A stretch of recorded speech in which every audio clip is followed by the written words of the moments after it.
ikubwira aho uzanyura kugira ngo ugere kuri rya sezerano. Birashoboka ko izo ntambara nizibanziriza umugambi w'Imana. Birashoboka ko ayo makuba ufite ntari kubanziriza umugambi w'Imana. Haleluya. Burya mu ntambara niho habonekamwe amahoro. Imana yacu nitugirire neza. Mu ntambara niho habonekamwe amahoro. Hatabayeho intambara ntabwo amahoro yahabwa agaciro. Hatabayeho kugirirwa nabi ntabwo wahereza agaciro iby'Imana yavuganye nawe. Ubwo bataguhwanyije mwene data, inzozi zizasohora. Ubuzima bwose uhagazemo, uburyo bwose umeze rimwe, ubwo bataguhwanyije.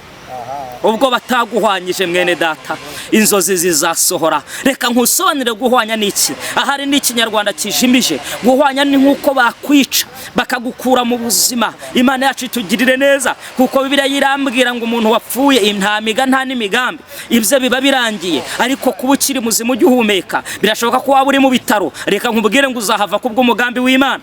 Birashoboka ko ubuzima bwawe bwaba bwararangiye bitewe n'uko ubona ibyawe byose biri kuri cyamunara. Reka nkubwire ngo hoya, ibyo ntabwo bikweho icyo Imana yavuze. Kuba wowe ukiri muzima ubwo bataguhwangije inzozi zizasohora. Imana yacu niturengere cyane.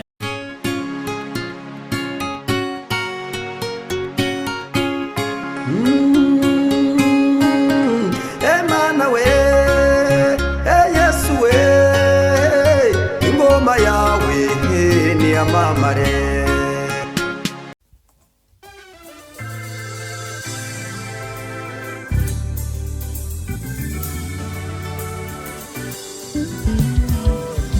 Studio ni igisubizo cyawe. Bahanzi, baririmbyi, namwe makorari mwifuza gukoresha indirimbo zanyu muri studio, ni mugane Studio. Tubakorere neza audio na video. Wifuza gukora live recording cyangwa se live, tugane tubigufashemo. Wowe ufite ubukwe ukaba ukeneye abagufatira amashusho n'amafoto yabyo neza, ntugire impungenge. Gana Studio. Ibiciro byacu ntabwo bikanganye. Dukora mu mujyi wa Musanze ndetse no mu mujyi wa Gisoro muri Uganda. Akarusho kandi ku baririmbyi ushaka gukora indirimbo 3 wongezwa iya 4 ku buntu. Ukeneye ibindi bisobanuro hamagara 0788 97 81 24. Studio ni igisubizo cyawe. Reka tubasuhuze kandi tubifurize umugisha w'Imana. Amahoro y'Imana abane namwe aho muherereye hose kuri uyu munsi. Hanyuma twongeye kugira umugisha wo kubana n'umukozi w'Imana. Ni umushyitsi kuri channel zacu, ariko ntago ari umushyitsi cyane, muri kugenda murushirizaho kumumenya ndetse no kumenya uburyo Imana iri gukoranamo nawe. Aha ntahandi turi kuri channel Imana irahari TV. Ubwo rero unyarukire hose urebe, kuko hose n'ahantu hari ibyiza, kandi nzi neza ko ibyo mama mushaka ari byo natwe tubazanira. Uraho neza mukozi w'Imana? Muraho neza. Yesu nashimye. Yesu ahimbazwe cyane. Amakuru y'iminsi? Amakuru ni meza, turashimira. Imana ishimwe. Reka ngusabe kugira ngo usuhuze abakunzi bacu. Ndabasuhuje mu izina rya Yesu, n'ubundi nkomeje kubifuriza amahoro y'Imana ndetse n'umugisha uturuka ku Mana. Mugira amahoro. Urongera ubibwire? Ubundi bamaze kumenya ko ntago barakomeye, ntakiri uwo mushyitsi. Ntago barakomeye. Izina ni Revera Pasteur Camarade Pascal. Ndi umugabo.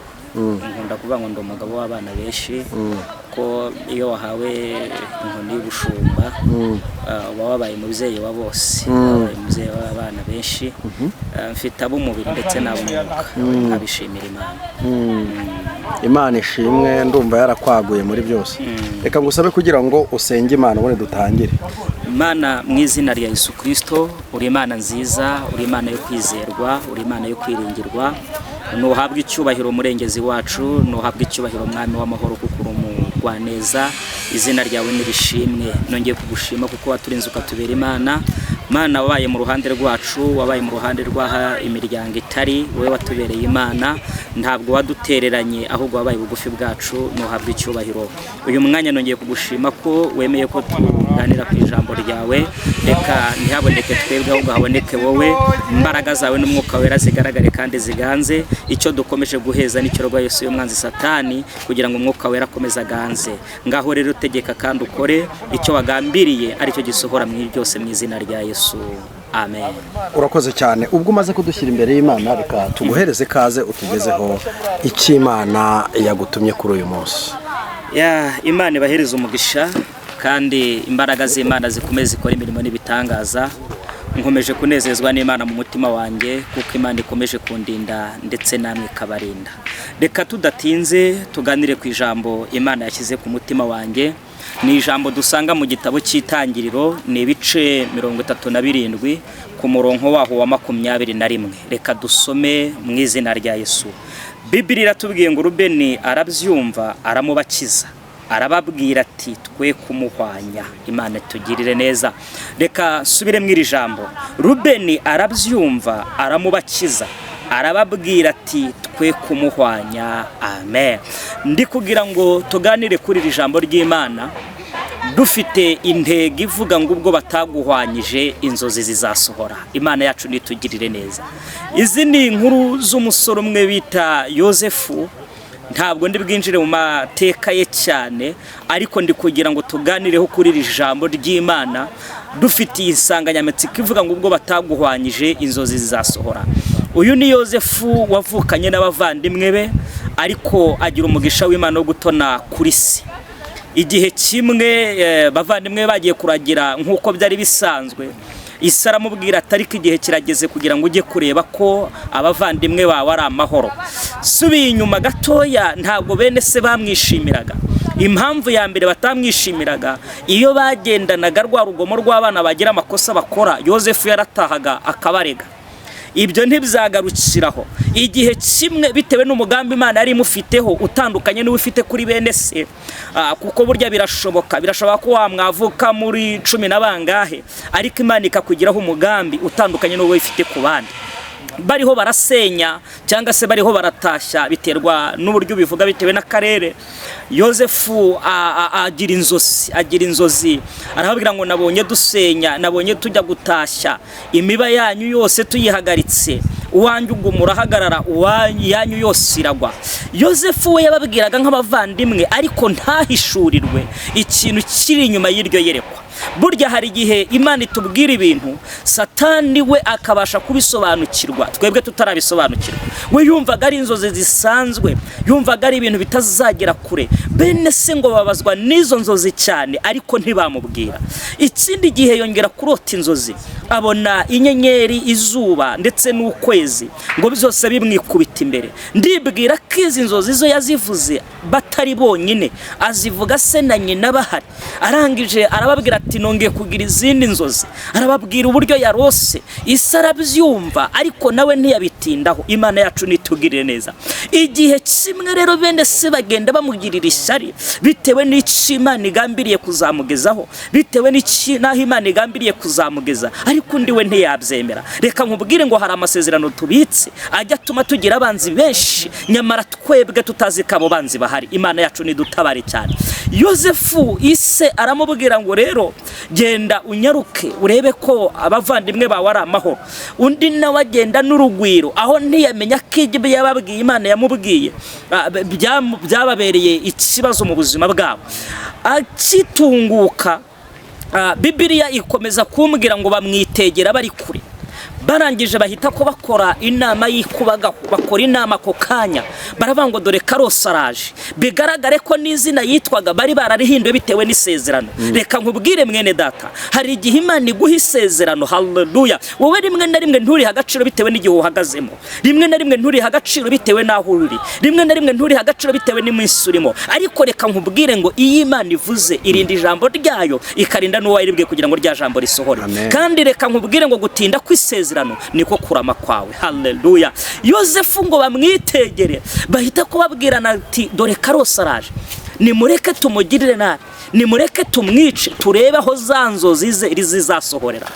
Bahita ko bapanga inama muri ako kanya. Biblia irambwira ngo Yosefu bayikora atabizi, ariko nigeze gusoma ijambo riranezeza muri Yesaya 54. Biblia irambwira ngo ahari bazaterana, ngo ariko singe uzabo bateranyije. Izo nama bari bateranyemo yo kugira ngo bagirire Yosefu nabi, ntabwo Imana yari, haleluya, ntabwo Imana ariyo yari yiteranyije. Umugambi w'Imana wari ukomeje ku buzima bwa Yosefu. haleluya. Ntiwibagirwe ko turi ku ntego ivuga ngo ubwo bataguhwanyije inzozi zizasohora. Asifiwe Yesu. Nawe reka nkubwire ngo iminsi uhagazemo ubwo bataguhwanyije inzozi zizasohora. Ngo Yosefu abegere asanga abandi barangije kujya imigambi, asanga abandi barangije gutegura ikiri bumuhitane, asanga abandi barangije kuzuza umujinya, ngarabasuhuza nk'uko bisanzwe, ngarika agiye kubona abona bahita ko bamwataka baramuboha. Haleluya. Ngo bamaze kumuboha barangije baravuga ngo nimureke tumwice. Bangati hoya. Rubeni yari ahari nka mukuru wabo, arababwira ngo reka twe kumwica ahubwo tumujugunye mu nzobo zimwe ziri aha ngaha zacukuriwe amazi. Reka nkubwire ngo aho bagushyira hose umugambi w'Imana muragendana. Injya mbwira abantu nkababwira ngo isezerano ry'Imana ni umutungo ngendanwa, ni umutungo wimukanwa. Haleluya. Hari igihe umuntu yakurwanya bitewe n'Imana igambiriye ku buzima bwawe, ariko ntabwo azagushobora. Birashoboka ko yakwimura aho wakoreraga, ariko reka nkubwire ngo n'ubundi wamugisha muzimukana. Haleluya. Bibiliya ikomeza kumbwira neza, irambwira ngo muri iyo migambi bari bafite yo kugira ngo bamwice, bapanga n'uburyo bazabwira se, bapanga n'uburyo bazabikora.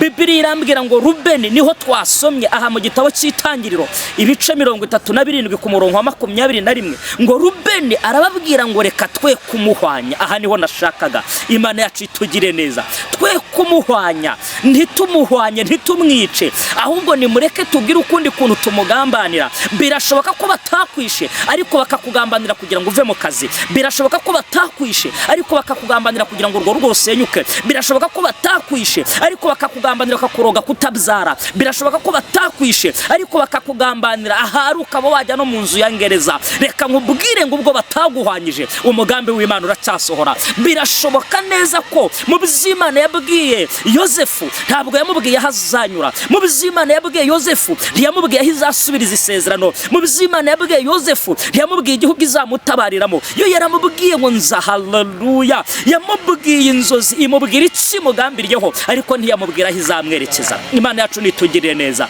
Bibiliya irambwira ngo Rubeni arababwira ngo twe kumuhwanya. Haleluya. Twe kumuhwanya.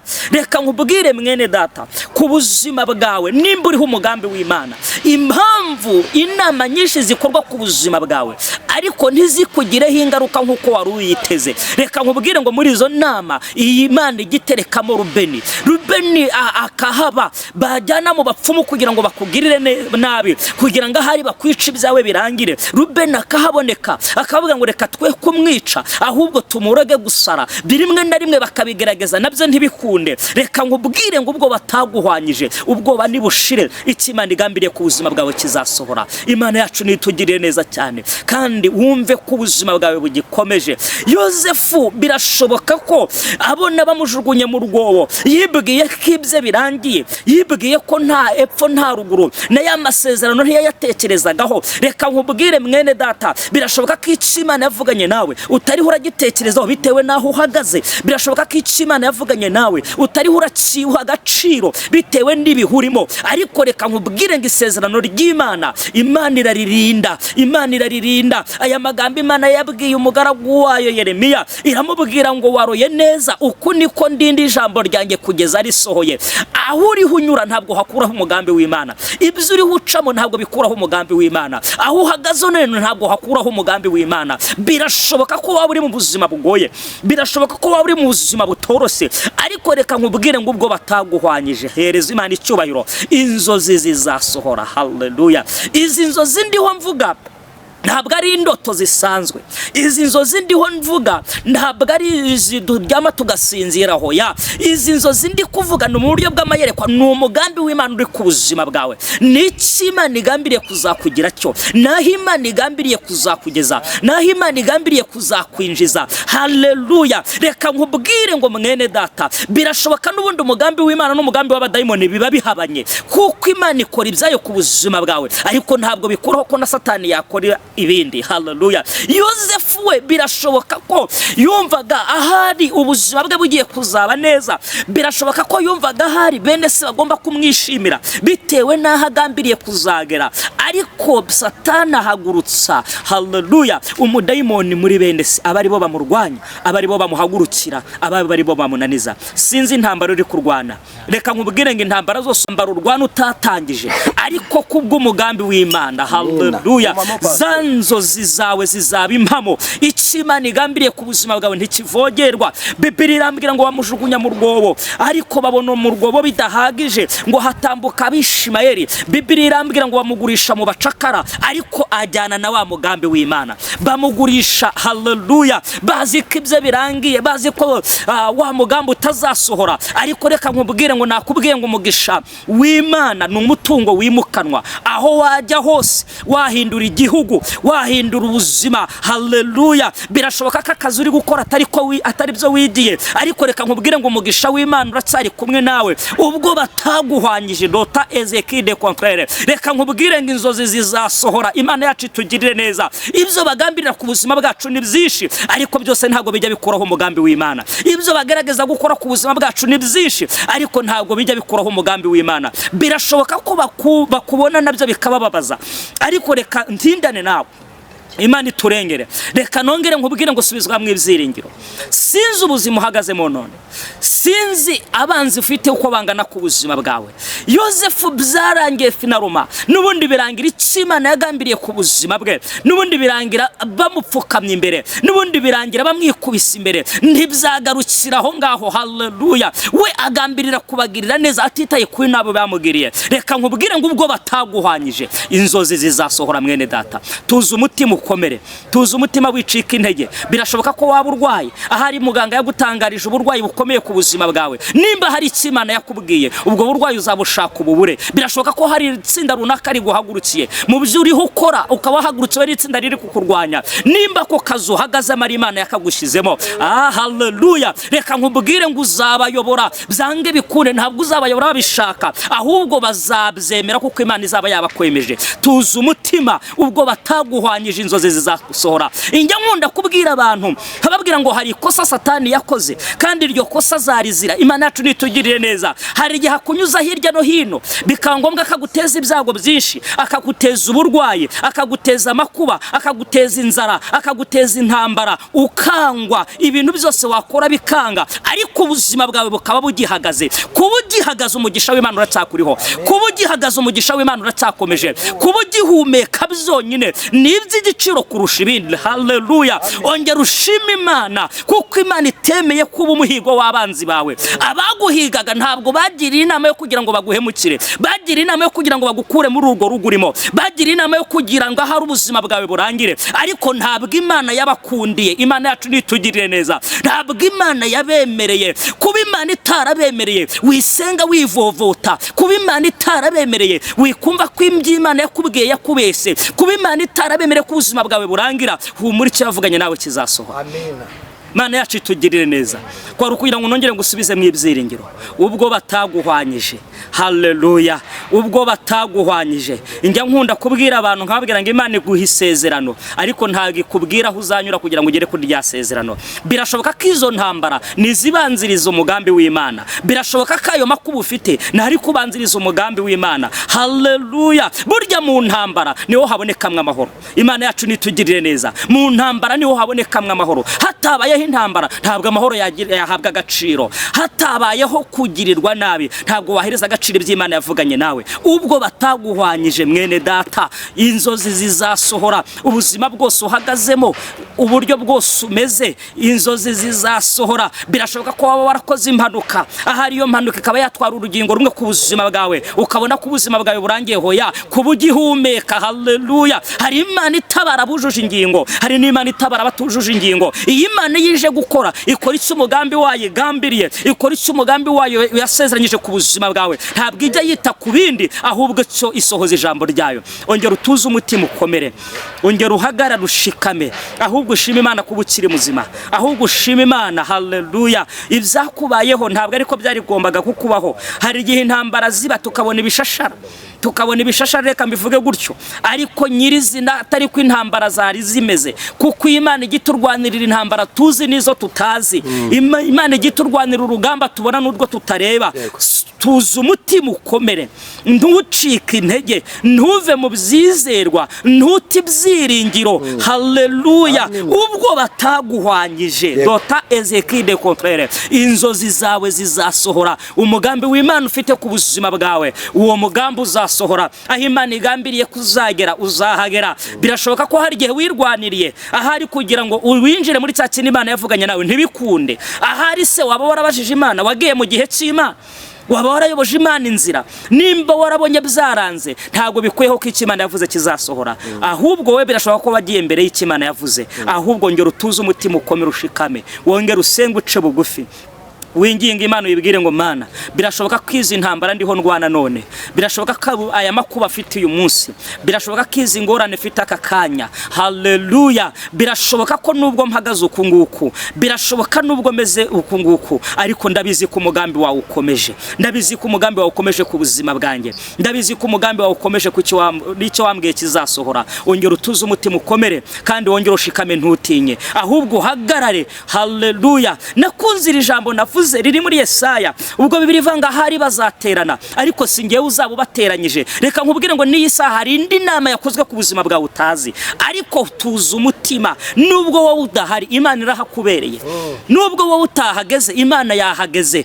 Nubwo wowe utahari, ariko Imana irahari. Tuza umutima ukomere. Bibiliya irambwira ngo bazaterana, kandi nta ntwaro nimwe bacuriye kukurwanya izagira ikigutwara. Bareke bafata amafaranga yabo bayajyane mu bapfumu, nawe tindana n'Imana usenge. Bareke bakora icyo bumva bagambiriye, ariko ntago bazahindura umugambi w'Imana ku buzima bwawe. Haleluya, haleluya. Wongere usubizwe mu imbaraga, wongere ureke gucika intege, wongere kumva ko ibyawe birangiye biracyakomeje, kuko ubuzima bwawe Imana yacu nitugiriye neza ntabwo bibitse mu maboko y'abantu, ahubwo bibitse mu biganza by'Imana. Haleluya. Birashoboka ko Yosefu nawe yabonaga inzira ari kunyuramo, yabona yisanze mu bucakara, yabona yisanze kwa Potifari ari harakora imirimo y'ububoya atariyo yagambiriye kuzakora, bidahuye n'Imana yavuze ku buzima bwe, bidahuye n'Imana yagambiriye kazakora. Ariko birashoboka ko yataye ibyiringiro. Guta ibyiringiro si ikibazo, ahubwo muri uko guta ibyiringiro kwawe ubitaye uhagaze hehe? Ubitaye uhagaze hehe? Wibuke ko atemeye ko agwa mu cyaha na muka Potifari. Wibuke ko yamwifuje akamubwira ngo reka turyamane, undi akabyanga. Imana yacu nitugirire neza. Hari igihe ujya wirwanirira nk'umuntu ukabona ko ubuzima bwawe buriho biragenda bukendera, kabanga igishoro narifite cyararangiye, ahari ntabwo nzasubira mu rugo ngo nicare, bikangombwa ko wabiganuzwa mu heto y'icyaha. Ariko reka nkubwire ngo tuze umutima, niyo gishoro cyarangira, Imana ifite urundi ruhande utazi. Imana ifite urundi ruhande utazi. Hari urundi ruhande ku buzima bwawe ruhari. Urwo ruhande abadayimoni ntibaruzi, urwo ruhande abarozi ntibaruzi, urwo ruhande abakurwanya ntibaruzi. Aho niho Imana inyura kugira ngo irinde ubuzima bwawe, aho niho Imana inyura kugira ngo iguhishe. Niyo mpamvu ujya ubona intambara nyinshi ziza ziguhagurukiye, ariko nawe washaka uburyo wazinyuzemo ugasanga ntabwo ubizi. Kubera iki? Hari uruhande Imana yaguhishe, hari n'uruhande Imana yahisha abantu. Urwo ruhande niho Imana ica kugira ngo irengere ubuzima bwawe. Yosefu bamujyana mu nzu ya gereza, birashoboka ko urwo ruhande atararuzi ko yava mu nzu ya gereza kugira ngo agere ku isezerano, ariko byose ndi kukubwira bishingiye ku ijambo rimwe: ubwo bataguhwanyije. Ubwo bataguhwanyije mwene data, inzozi zizasohora. Reka nkusobanire guhwanya niki. Ahari n'ikinyarwanda kijimije. Guhwanya ni nkuko bakwica bakagukura mu buzima. Imana yacu itugirire neza, kuko Bibiliya irambwira ngo umuntu wapfuye intamiga nta n'imigambi, ibyo biba birangiye. Ariko kuba ukiri muzima ujye uhumeka, birashoboka ko waba uri mu bitaro, reka nkubwire ngo uzahava kubwo umugambi w'Imana. Birashoboka ko ubuzima bwawe bwaba bwararangiye bitewe n'uko ubona ibyawe byose biri kuri cyamunara, reka nkubwire ngo hoya, ibyo ntabwo bikweho icyo Imana yavuze. Kuba wowe ukiri muzima, ubwo bataguhwanyije, inzozi zizasohora. Imana yacu niturengere cyane, kandi wongere wumve ko Imana igifite umugambi mwiza ku buzima bwawe. Hari uruhande mwene data, hari uruhande Imana yahisha abadayimoni, hari uruhande mwene data, hari uruhande Imana yahisha abarozi. Reka nkubwire ngo hari izindi nzira ku buzima bwawe zitaramenyekana. Izo nzira ntabwo Satani azizi, izo nzira nawe urazihishwe, ariko izo nzira zirahari Imana izanyuramo kugira ngo ikurengere. Izo nzira zirahari Imana izanyuramo kugira ngo igutabare. Haleluya, haleluya. Ongera utuze umutima ushikame. Imana yacu nitugirire neza. Yosefu aca mu bikomeye kubw'isezerano, aca mu ntambara kubw'isezerano, aca mu makuba kubw'isezerano, ariko finali birangira isezerano risohoye. Tuze umutima kandi ukomere, wongera ushikame, usubizwe mu ibyiringiro. Nubwo ubona haleluya, nubwo ubona ibintu byose bisa nkaho byiborotse, reka nkubwire ngo ubwo bataguhangije izozi zizasohora. Tuze umutima ukomere kandi ushikame, ntutinye mwene data. Iyo ndwara hari ibyiringiro irakira. Imana yacu nitugirire neza. Hari abandi bakorwaye zikomeye kurusha iyo ngiyo, ariko bava mu bitaro barataha. Hari abandi bari baratashye kuko bahombye, ariko Imana irongera basubiza mu kazi. Bariho barakora, bariho bafite igishoro gifatika kurusha icyo bari bafite. Ongera utuze kandi ukomere, wite ibyiringiro ngo uve mu byizerwa, ahubwo shikama, wongera uhagarare mu mbaraga zo gusenga. Wongera ubwire Imana, ubwire ngo Mana ongera ungarukeho. Wongera ubwire Imana, ubwire ngo Mana ongera uhagarane nanjye. Icyo nakwifuriza ni kimwe, hagarara, hagarara, hagarara. Wicika intege ngo utentebuke, ugwe mu byaha bitewe n'iminsi, ugwe mu byaha bitewe n'igihe, ugwe mu byaha bitewe n'ibyo uhagazemo. Hoya, garukira aho ngaho, garukira aho ngaho. Tuze umutima, wongera ubwire Imana, ubwire ngo Mana ndagushimye ko ubuzima bwanjye ukibufite. Imana yigeze gutanga Satani Yobu mu maboko ya Satani. Satani arega Yobu, Imana imubwiye ngo wabonye umukiranutsi wanjye. Satani ati yabuzwa n'iki kugukiranukira? Wamuhaye byose ibyo yifuza, ntabwo ari byo nje kwinjiramo. Imana iramubwira ngo ndakwemereye, genda ubikoreho. Haleluya. Ariko yubaga akomeza guhagarara shikamye. Yubo akomeza guhagarara, ntiyava mu byizerwa. Reka nkubwire ngo intambara zose uzacamo, dushima Imana ko uri muzima, kuko Bibiliya irambwira ngo Yubo yaje guhirwa nyuma kurusha ibyo yari afite mbere, abona byinshi kurusha ibyo yari afite. Ongera uhagarara ushikame kandi ntutinye mwene data, ubwo bataguhangije. Haleluya. Inzozi zizasohora, ahubwo ongera ubwire Satani, umubwire ngo Satani, nubwo wangerageje, nubwo ibyanjye wabijyanye, nubwo hari ibyo wagizeho ububasha, reka nkubwire mwene data, ibyo Satani yagizeho ububasha akabijyana, ntabwo Imana ari byo yari buhereho. Hoya, ntabwo Imana byo yari buhereho, kuko Imana yije. Haleluya, haleluya. Igakora ibyo utakekaga ko yakora. Ubwo bataguhwanyije, inzozi zizasohora. Ubwo bufite n'ubwiki, ubwo bufite n'ubwiki mwene data, ubwo bufite n'ubwiki. Umurengezi wawe aracyahari, umutabazi wawe aracyahari. Imana yacu nitugire neza cyane. Imana yarimbwiye ngo ninkubwire ngo humura, isezerano ni ryarindi, icyo yavuze izagisohoza kandi izakirinda. Imana y'amahoro iguhereza umugisha, wongera uhagarare kandi ushikame, kuko Imana y'amahoro ntabwo yagutereranye. Murakoze, mugira umugisha n'Imana, kandi ubwiza bw'Imana bukomeze buganze. Shalom. Urakoze cyane. Imana y'amahoro iguhereze umugisha. Umuntu yakwifuza gusengana nawe cyangwa kuvugana nawe, nyemerera utambutse nimero yawe ya telefone. Ni 0780 89 690. Iyo nimero iri no kuri WhatsApp. Urakoze cyane, karibu nisengesho. Mana nongeye kugushima, uri Imana yo kwizerwa, uri Imana yo kwiringirwa. Ugira neza mu izina rya Yesu. Nyiringabo Imana, ufite aho ujya uduhisha, ukaduhisha mu mababa yawe kugira ngo hatagira ibitugeraho. Sengeye mwene data wari ucitse intege, sengeye mwene data wari utentebutse bitewe n'iminsi, sengeye mwene data wari uvuye mu byizerwa bitewe n'ibihahagazemo. Ndamusengeye mu izina rya Yesu. Uri Imana igirinda uwo wavuzeho, uri Imana igirinda ijambo kugira ngo risohore mu izina rya Yesu Kristo. Bana n'ubwoko bwawe, bana n'aba bagabo, ubane n'abo bagore, ubane n'abo basore, ubane n'abo bakobwa, ubane n'aba bana bato. Buri rugamba rwose bariho barwana, reka barwanirire kandi umugambi wosohore ku buzima bwabo. Urakoze, wumva gusenga. Sengeye abafunze, sengeye abarwayi kugira ngo bose ziri sengesho ribagereho kandi ukora imirimo n'ibitangaza. Uri Imana igikora ibitandukanye n'ibyo twibwira ndetse n'ibyo tutekereza. Wumva gusenga, ugira neza. Sabye bikeya, ibyinshi bikorere kwibahisha mu izina rya Yesu. Amen. Urakoze cyane. Imana y'amahoro iguhereze umugisha kubwo kubana natwe. Ni mutarakora subscribe, ukora subscribe, ugire share ndetse na comment. Shalom. Shalom.